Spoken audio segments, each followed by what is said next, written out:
Hello, and welcome to the Earthly Roots podcast, where we chat all things gardening, homesteading, and connecting to nature.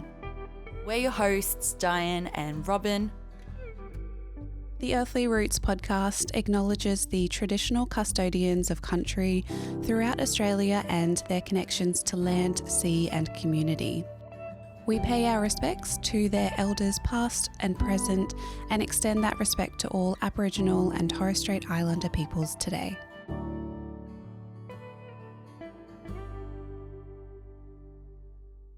Hello and welcome back to another episode. We are here all nice and cozy with our cups of chicory tea today. Yes. There's fairy lights in the background. Delicious. Lovely alternative to coffee, you say? Yeah, I'm trying to give up, well, not give up completely, just have one cup of coffee a day rather than two. And chicory tea is a nice substitute for that. Yeah, it becomes a bit of a habit after being in the garden all day and being quite tired. A second coffee just hits the spot. So I like this. Yeah, I get a bit addicted to coffee. I just like the taste as well. It's nice and comforting and cozy. And yeah. Oh, well, it's been a really nice day here. Been out in the garden, taking some photos and doing things like that. But let's get right into it. Yeah. Today, we're going to talk about our why we started gardening or homesteading, what got us into it, what got us inspired. Because, we've been gardening, Sam and I, for 2 years now. And before that, hardly had a garden or anything growing. So even though it's been a short, sweet time, there's been a lot of changes. And I'm sure that could be similar for you, but I think you've gardened a bit longer. Yeah, well, I feel like I haven't been growing for that long. I think maybe about 4 years properly growing, but nothing compared to what I'm doing right now. I feel like each year it's kind of exponentially growing as I learn more and I kind of get exposed to what other people are doing to find inspiration and just learn more myself. But yeah, I did not start out growing this much food or flowers. I had like maybe 1 or 2 containers of herbs. Yeah. So herbs, that's what you started with? Yeah, like I remember in university, I always love nature and I love learning about it. And I was kind of craving some greenery because we lived in Brisbane, right in the suburbs, or kind of towards near the city. So there wasn't a lot of greenery. But I just find herbs were a good place to start because I could move them around as we moved houses like every year, as you do in university, changing housemates and things like that. But did you have housemates? Yeah, I went through quite a lot actually. Oh, interesting. With people like moving and it's just kind of like an evolving thing when you're in uni, or I feel like that was my experience. But I remember quite a few of them were also really into plants. So we had like a little balcony garden of just herbs and lettuce and greens, and it was a good place to start. Yeah. We one of our housemates, or our previous housemates, and one of Sam's best friends, he was right into gardening. So anytime he comes over now to our property, we're always just walking through the forest, just chatting trees and plants, and it's really nice. Nice. Yeah, but I feel like lately, you have a massive garden as well. I feel like is it? Yeah, you're growing quite a lot. I mean, your last video of you planting all of the beds, like there's a lot. There's a lot of beds. There's a lot. Yeah. I mean, it didn't start out that way though. Similar to you, we started with a very small garden patch. We did try to grow in the suburbs, which didn't end well for us. No. Supposedly, Sam said we grew cucumbers. I have no recollection of them. All I remember is herbs suffocated by grass. Oh, yeah? So as soon as we got out here, planting my first garden beds, that was exciting. I think we started with 1, then we added 2 more, and then as we got confident, we added in the big garden beds. Yeah, Yeah. I think once you get the bug, like once you get your hands into the dirt and you really feel the satisfaction of growing something from seed to harvest, it's hard to go any smaller. Yeah.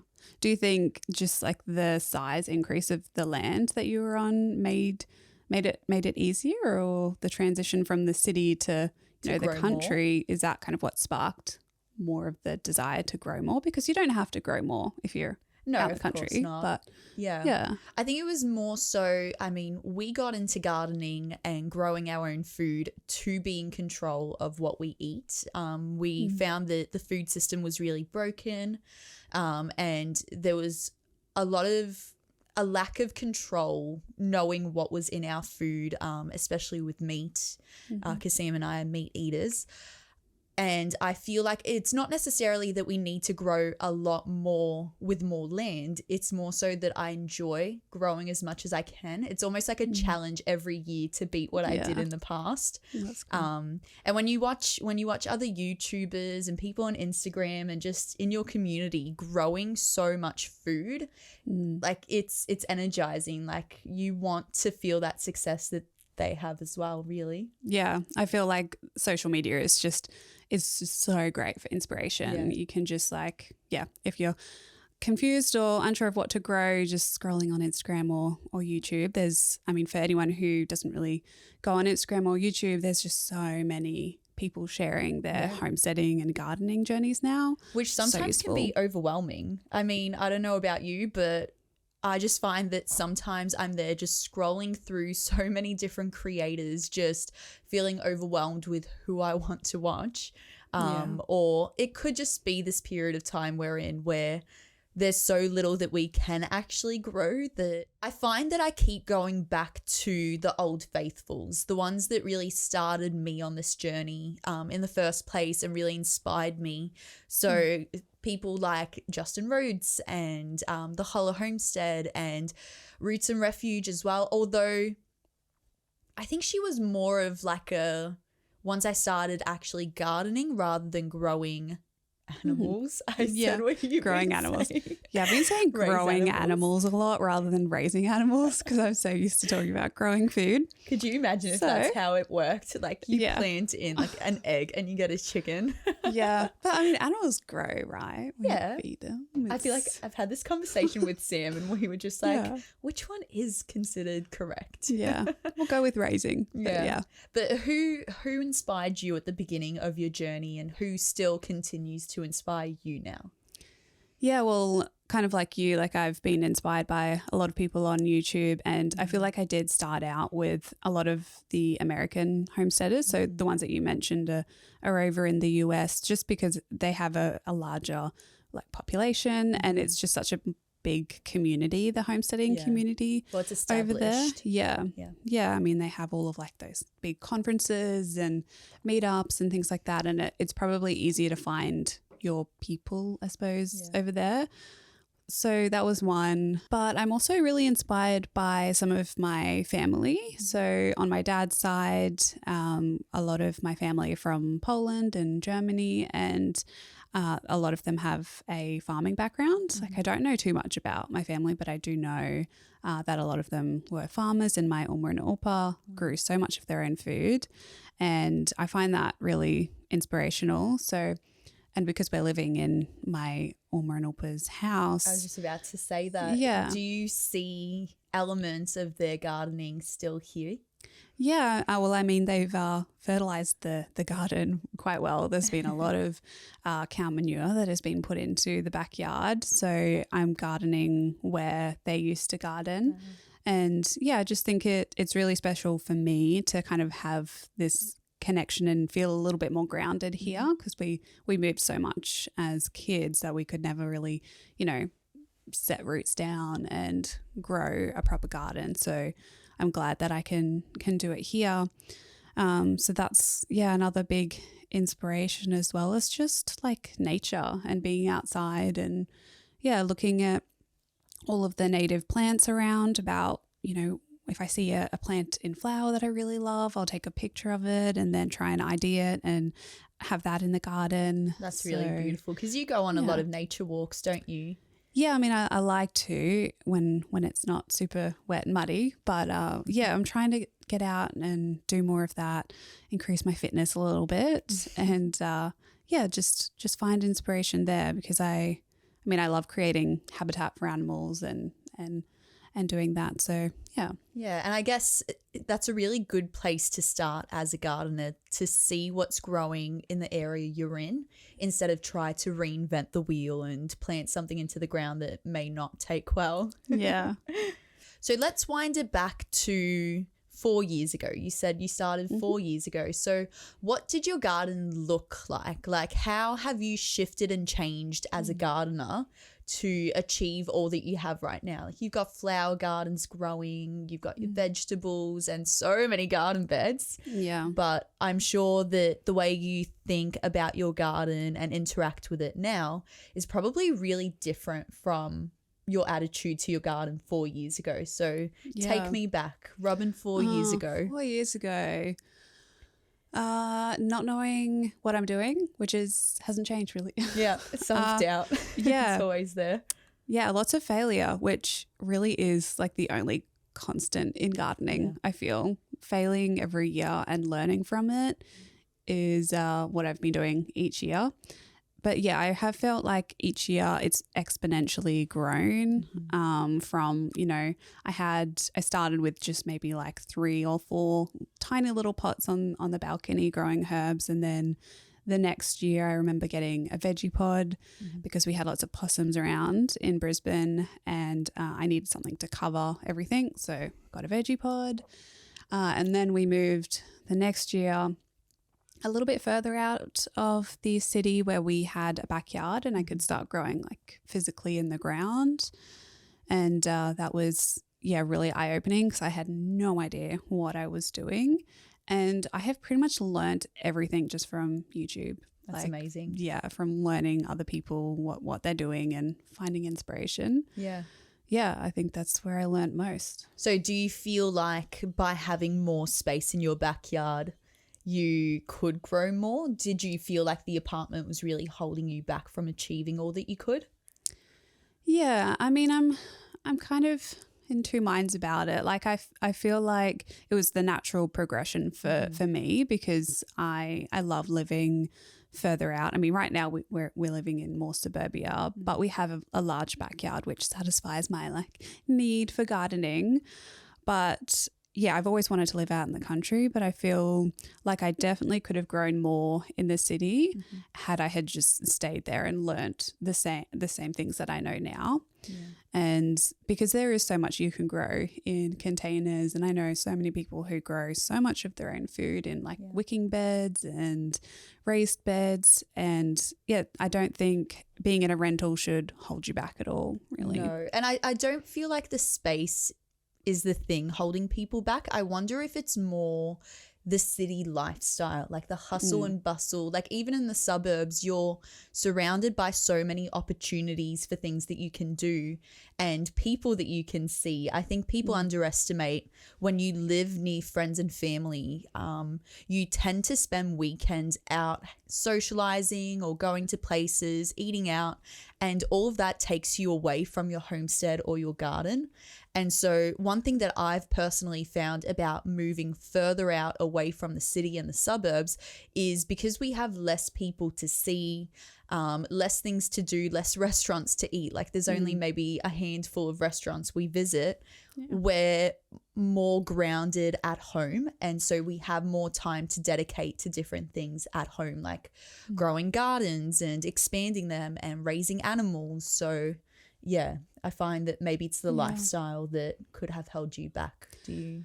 Yeah, I think so. Yeah. And I mean, I probably wasn't around those kinds of people. But that being said, like if I would have stayed there, I would have joined things like a community garden. That was my next step that I really wanted to join. And there were just lovely people who worked at the community garden around.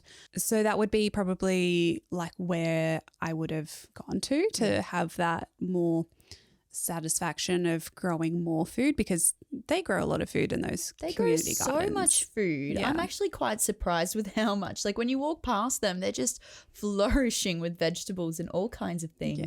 Yeah, I'm such an advocate for them, as well as like growing on like the curbside as well. I know in some places you can't do that, but we're slowly changing to be able to, be able to grow things and grow food on the curb to, share with your community. And yeah, I think a lot of people that I lived around were probably a little bit more aesthetically focused in terms of what they were growing in their gardens rather than growing for food or for cut flowers. But vegetables can be really beautiful on their own. Like you look at silver beet with the colours. Like when I look at your garden and I see that, it's striking. And then the kales in the purple variety. Yeah. Like there's a lot of beauty in vegetables as well. And I think people underestimate the aesthetic appeal that you can have if you grow vegetables in that way, in a more deliberate way. I mean, there's also the fact that it can feed you, and that's pretty amazing. Yeah. I mean, something that you can't do though is raising animals in the city. I mean, maybe on the curbside, you just see someone with a goat. I feel like I have seen some people who raise quail. Quail, I think you can do in the city. I've seen some cool setups of that. They're quite small. You can fit them into like a little cat carrier. They're so small. Yeah. But your decision to raise like chickens and pigs and sheep, I don't know what you're raising sheep for actually. Yeah, I feel like I've never asked you that. Oh, really? Yeah. What are your plans for like the next year with animals? So we raise animals as well as gardens because it goes back to that biodiversity that by having both, they benefit each other, and we're really committed to permaculture and how you can solve problems just by introducing different things that can solve that problem for you as opposed to putting in hard work. So for example, with our garden beds, we wanted to add more nutrition to them and improve the soil and to till the garden beds. So we got pigs, and our pigs worked not only to create compost for them, for us with their bedding, but they also helped us to till our garden beds, which right now are going into their second season. The manure helped to fertilize the ground. So I think it's pretty obvious what pigs were useful for on our property, as well as to feed us high quality, happy meat. And that to us is really important at the end of the day. Chickens, quite an obvious thing. I think a lot of people consider chickens. I know you've talked about perhaps having chickens in the future. They're so cute. I just love, I want to be able to say like, I'm going to go see the girls, feed the girls, just hang out. One day we'll get chickens. Yeah, they're so great and they're so funny. Like when you first get your flock, there's just a love that you have for them that is just, it's really great. Like it's not even just about getting them for meat or the eggs, like just their personalities are enough to have them around.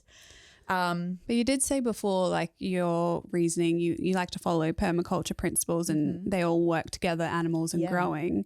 Do you know why? Like you've decided that? Is it more of like an ethical kind of decision or more environmentally focused? Or what do you mean by that? Sorry. Do you want, your decision on why you follow those kinds of principles? Like not everyone gardens like that. There's so many different ways to garden. Not everyone follows permaculture principles. Was there like a decision or pathway that led you to that? I think it's not so much that I follow it religiously. I think it's more it's something that I do, and then when I'm like, oh, what kind of gardening method is that? I look and it's most closely resembles permaculture, but essentially it's just a way to make gardening easier. Like at the end of the day, if you want to grow your own food, it's hard work. I mean, you're getting out there almost every day, especially in summer, watering the garden, tending to it, adding things to it, harvesting, preserving. Like there's a lot that goes into it. And the more I can make it easy, but also beneficial in the same way, the easier it is to continue doing this, because realistically, we want to be growing food into the future. We don't want to put all our energy and hard work into it one year and then completely forget about it the next year. So the animals really come into it because they do add in that nutrition or the food back into the soil after the season ends. We can also reduce our food bill for the animals by feeding them the garden waste. Our sheep, their droppings are actually really good for the garden as fertilizer because they're not so high in nitrogen and they've broken down a lot in their 4 stomachs. So I can literally take their droppings and put them into the garden throughout the growing season and then be able to fertilize that way throughout. They're also really good lawn mowers. So with all the grass we have, they're just amazing. They solve that problem. Yeah, so it's kind of like closing the loop, really. Yeah. That you want to be doing. Yeah, we don't have to go hire a lawnmower.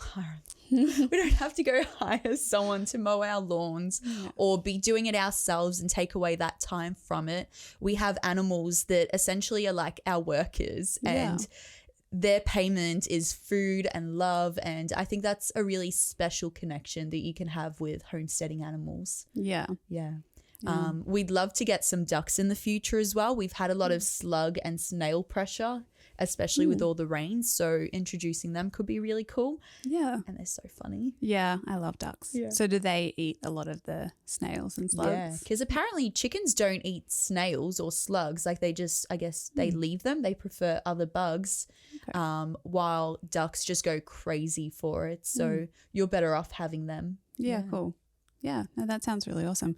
Yeah, I'd love to get chickens or maybe quail. I don't know. I love quail. I just think they're really cute. And because we aren't on a massive property and a lot of our land is kind of needed for the flower farm, I feel like quail could be an interesting addition. So and you could have them in little tractors or something that you can move between your beds when you're ready to, set them down for winter. I don't know the right word for that. Like rest them for the winter. Yeah. We just have to protect from all of the birds of prey around. I've seen like so many sea eagles, which is beautiful to see them, but got to protect from that. Yeah. I can imagine you with quail, honestly. Yeah. Yeah, because crazy quail lady. Yeah. They're a sweet little thing. I feel like for us, like people have asked us to get quail and have suggested it, but for us, I feel like it will be more work to have quail than to have all the big animals that we have. Yeah. But here it would make sense. Like it's manageable. It still produces the compost you need and Another reason we haven't got animals or are raising too many animals is because we don't, or I don't eat meat. Scott's kind of, on the fence about it. But I feel like any animal that I do get, I would use them for compost, just, their manure and use it for more of an addition to the garden kind of thing, as well as pets, just because, I love some chickens for pets. And the eggs are just, an add-on. But I'm really interested in kind of doing the same as you in terms of closing this loop and rather than buying in a lot of my fertilizers and use them for kind of bug control and things like that. Yeah. I think it'd be really interesting. But I'm always at the kind of the ethical question of, and this is just my personal opinion of whether or not it's right or not. But I really do respect people raising animals for their own food if that's their decision, because I think it's responsible. And I mean, I know not everyone can do it, but were you doing anything before raising animals in terms of, being on the more sustainability side? Were you buying from farmers or butchers or things like that? Like for people who can't raise animals, what's the next best thing? Yeah, so we frequented often at a farmer's market and we tended to talk to the seasonal growers, and they weren't organic farmers. They were more so, although they had organic principles on their farm, they weren't certified. So because they couldn't get the certification, like there was too much paperwork behind it. So we were buying from them and really being conscious of the food we were buying. As far as meat goes, we bought in bulk. So we bought the whole animal and then we taught ourselves how to use every single part, which I think is really respectful and important when you're eating meat, because it is a choice to eat meat, and it doesn't mean we necessarily need to, but if we choose to consume meat, we need to be aware of, not just eating the chicken breast and then throwing out the rest, because where is it really going? Yeah, true. So Sam and I grew up in a culture that ate offal and ate every single part of the animal. So when I started introducing that to Sam, like some of the food, he was like a bit hesitant to try. And just over time, you realize that some of the best cuts actually are the most underrated. And so, yeah, I'm really proud of our decision to grow our own meat. But for those that can't, because it is a lot of hard work, you need a lot of space to be able to move the animals so they have the best food. So we rotationally graze our animals, which means instead of keeping them in one place and stagnant, we move them around paddocks to make sure that they have the freshest grass. They have a good life that way. And we choose to do that because that's the kind of meat we want to be eating. We want to be eating meat that is happy, healthy, and that's important to us. I do know that you eat fish though. You eat seafood. So have you ever considered maybe in the future, would you guys ever get land? Would you ever expand to that point? Yeah, I mean, that's the goal. That's my dream, is to have a big plot of land, and like I would love to buy a little bit more of a degraded piece of property so I can, work on that. But yeah, I mean, we do eat fish at the moment. It's mainly from the sea, the fish that we eat, which where else does it come from? Well, I mean, it's like farms. Yeah. It's not more like the freshwater kind of fish. It's from the jungle. It's from the sea. It's from outer space. Yeah. And I'm always at this, like, I don't know, battle with myself, because I mean, I also work in the conservation space, and I know how depleted the oceans are, and just our whole planet really, for growing, for raising animals. Yeah, growing food for animals, just everything really. You really can't win if you're working through it ethically. But yeah, I would be totally up for having a lake, a small little pond kind of thing, and with trout. Sam's always talking about how trout's probably the most sustainable fish to grow. I'm not sure why. I wish I should ask him the question so I can learn more about it. But yeah, having like a little pond and being able to, whether you have plants or something around that benefit the fish, almost like an aquaponic system, or something, and being able to again close that loop in the future could be cool. Yeah, like I don't eat a lot of fish, and I think part of it is also like my childhood. Like I grew up eating fish that I caught as well. Like we would go fishing quite a lot with my dad, and is a nice childhood memory. So that's also a reason. But yeah, part of why I don't eat meat is more the kind of environmental side of things, and the fact that I can't confidently say that I'm getting my meat from somewhere sourced ethically or grown ethically, and where the feed for that animal has also come from. I'm just not there yet with that kind of research. Maybe I need to look more into it. But in terms of what I know about, I'm not confident, and I can't raise my own. And I get that. We switched to lamb a while back. Like we deterred ourselves away from cattle, so beef, and pork for a while we lived in the suburbs, for that exact reason, that those types of animals take a lot more to feed them and raise them. So with cattle, a lot of the time you've got chemicals going onto the grass to be able to replenish it to the health that you want the grass to be in. With pigs as well, like I don't even want to go into the conditions that meat pigs grow in, but we started buying lamb, and we started buying free range grass-fed lamb, which was on a pasture, so similar to our system right now with our sheep, because the only feed that they get is the grass. Okay. And if you move them around on the pastures, if you rotationally graze them and have animals like chickens following the sheep, you're essentially able to replenish the soil back to its health and the grass to its optimum nutrition with the chickens and the fertilizer that they put onto the grass. And then the sheep not only act as your lawnmowers, but all they're eating is the grass you have available to them. That's interesting. Yeah, so that's another big reason why sheep are on our property as opposed to cows. Yeah. Dairy cows is something, I love cows. I think they are the funniest animal in the world. Like, if I had a cow, if I had a cow, I would just stare at it like laughing all day. It would be a waste of my time.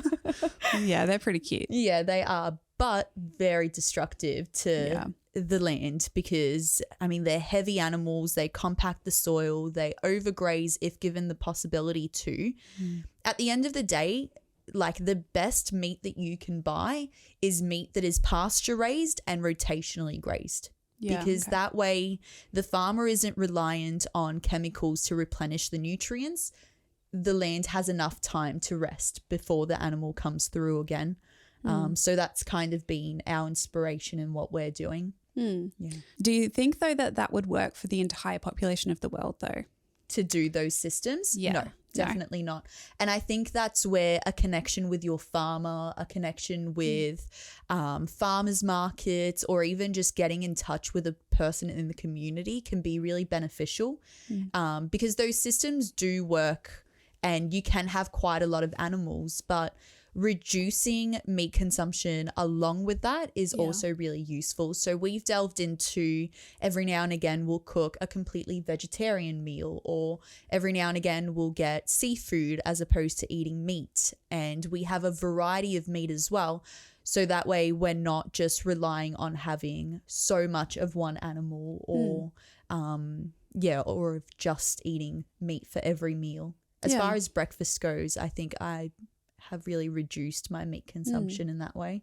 Yeah, and I suppose that's where, like, growing vegetables can really, like, be the hero of the dish, and that's for us been what we've been trying to do, or working towards it once we get all of our beds established. Like, I would love to just grow more food, to just have, you know, our own potatoes or our own onions, so that we're not relying on, you know, where they're from, because like me, you also don't know a lot of the time what's gone into growing the veggies and what's in the soil and things like that. So if we're talking about whys, like, that's another reason for us to grow food. We eat so many veggies as well. So I mean, I try to cook with tofu and beans a lot of the time, but I would love to like grow lots of beans to have dried and preserve and try and get that kind of protein into my diet too. Yeah, and I love that.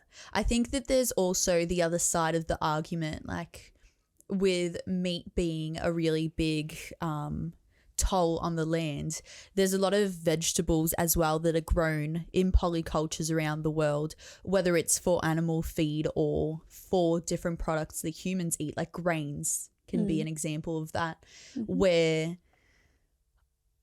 like, I do question whether the absence of animals within these systems is really detrimental to the land, because essentially we've noticed in our own gardens that having animals is the number one reason that our vegetables are growing so well. Yeah, okay. Like, their help and support on our property with the nutrition that they've brought back thanks to their feces and our compost pile, feeling so happy thanks to them. I wonder if, like, we just need to start integrating meat and vegetables together, like bringing in those permaculture systems where, you know, they benefit one another as opposed to one growing without the other. Because, then you're having to put in more work and hardship trying to get the nutrition back into your soil. And because, I mean, I don't know, can you start a compost pile without animal manure? Well, that's what we do. Yeah. Yeah. So we just have a lot of our veggie scraps and like sugarcane mulch, and then just, mix it all up. You need. Yeah. Yeah. Yeah. I mean, there's a lot of different arguments, and I feel like I'm not, I'm not an expert on knowing the science behind, who is the damage of meat versus growing veggies, and that's not the point of this podcast. But yeah, I definitely think overall as a collective we can do better, both with, you know, how we raise animals and also how we like grow our own food, whether it be a little bit more having a polyculture, so multiple things growing in one area. I've been saying the wrong thing. I've been saying polyculture really? when I mean monoculture. Monoculture. I'm sorry, this whole time. I know what you're talking about. I meant the right word. I explained it the right way, but yeah, I mean, it's detrimental when you have fields and fields of one plant variety that just completely depletes the soil of all the nutrition that that plant needs. And a lot of the time it's things like corn or there's certain types of beans. Like I'm pretty sure soybeans are really detrimental to soil as well, but I need to research that further. I mean, soybeans are mainly grown for animal feed in the world, rather than it's something like 2/3 is more grown for animals rather than human consumption, because it's the main feed for cattle as well. Cattle. It's always those cows. But there's so many other different like alternative animals, and I was thinking about this other day because I was watching Escape to the Chateau. I don't know if you know that show, but I'm obsessed with it, where this British couple just buys a chateau in France and starts up. Anyway, beside the point, they were going to markets and they had like snails there, and it's, you know, people just eat snails over there, and that's so not what we do here. But it's actually kind of a sustainable option to get protein, all of these other different types of like animals that we don't really think about. So, I don't know. I think as a collective we might need to think a little bit more about that. I don't know if you want to be eating snails, but I'm sure there's different ways to cook them and other alternatives as well. Just be open to trying something different. I mean, it's each to their own, but just thought I'd put that out there. No, I like it. I don't think I'll be eating snails anytime soon, but I think we should try. Well, I have a student in my class that is French, and they went to France over the school holidays, and he says snails are amazing. So if the kid thinks they're pretty great, they could be the next big thing. Cool. Well, we'll have to go over and try them over there. I think you have to grow them a certain like way as well, because snails can run over a lot of things. Like if we were to try grow them in our gardens or something, like they could potentially be going over chemicals or whatever else. Maybe not in our gardens, but somewhere out there. Maybe you could get like snail growing kits for home. And everyone could grow their own protein without having to grow soybeans. That reminds me of when we were kids. In Israel, we had snails everywhere, like especially at autumn time. It was my favorite period of time because there was just snails everywhere. Wow. And one day my sister collected so many in a jar and she brought them inside and left the lid off. Oh dear. Why? And the next day, by accident, like she forgot to put it on. Just like, here you go, friends, new pets, hello. And then the next day, no snails in sight, so no clue where they were. Yikes. I'm sorry, I just went completely on a tangent. We were talking about things that inspire us. We've talked about how our gardens have evolved. How do you see your garden evolving again into the future? Like knowing what you know, seeing what could change in the world and how you could make it better, but also how your life could potentially change in the next 5 years. What do you see in your future? Yeah, I mean, probably a year ago, I would have said like, I'm going to grow all my own food. I'm going to grow everything and I'm going to have a massive market style garden. I'm going to produce everything. But I don't know if I'm there yet. I think what I see myself doing and with my garden, like I would really like to continue more inspiring people to grow food and put energy into that as well. Because I really truly think that if we all grow something or grow a few things, that is so much more of a difference rather than me just growing all my food and hoarding it all in my pantry kind of thing. So yeah, I'd love to kind of have more of like an educational garden one day when we do, you know, buy our piece of land. I'd love to have that set up and obviously grow what we need, but have it more educational based. And I mean, we do have the flower farm as well, which is supporting us more financially, which we'll definitely go into another episode about kind of the business side of things. But yeah, I don't see myself like, you know, growing rows and rows and rows of things, just like enough to support us seasonally and just enjoy the seasons. Really making, like, I'd love to learn more about crop rotation, how to care for soil, and compost and things like that. Which you are learning right now with everything that you are doing. Do you think that once children become a reality in your life, that mindset might change, that the need to grow more might become more evident? Possibly. Yeah, I hadn't really thought about that. Because that's the thing, like a lot of the homesteaders or gardeners that I see growing a lot of food who aren't market gardeners are growing it because they have big families with 5 to 7 kids. So like realistically, do you need to be growing that much at the moment or? Yeah, not really. Like I think as long as I can be semi self-sufficient in things like greens, that's a big thing for me because they really don't travel well in the supermarket. So having them fresh is important. But yeah, and we also don't have I don't have like any kind of what's it called? Preserving equipment as well. I have no idea how to preserve things, I feel, other than freezing them. Like canning. It looks so daunting, doesn't it? I keep wanting to get into it and then I'm like overwhelmed with everything that could go wrong and the cost behind it all. Yeah, we just end up freezing a lot of things, which is, that's fine. That's a way of preserving. But yeah, I'm not into, I don't strive to preserve everything that I'm growing. I love eating things fresh as well. Yeah. So, you know, maybe I can definitely see my garden expanding, but I don't think I'll grow like fields and fields of food. I'd like to ask you this question again in 5 years and see if that's changed. Probably be different. Probably like the whole garden's just food. Yeah. I mean, I feel like I'm going to need help with that. And we're not there yet to employ someone to help out, but wouldn't that be cool? Yeah. Cool. So that's in your future. I love it.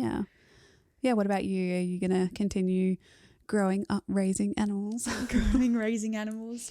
Yep. I think we'll continue planting chicken eggs into the ground and growing more chickens in the future. Yeah, I haven't heard of that variety, but that'd be interesting. I think as far as how much we're growing right now, I'm really happy with the size of everything. I feel like we're not growing nearly enough compared to how much people do grow, but it's enough to sustain us as we want. We still have to go to the farmer's market or the organic shop and buy our food that we haven't grown, but that's not that big of a deal because we get to, connect with our community and talk to people.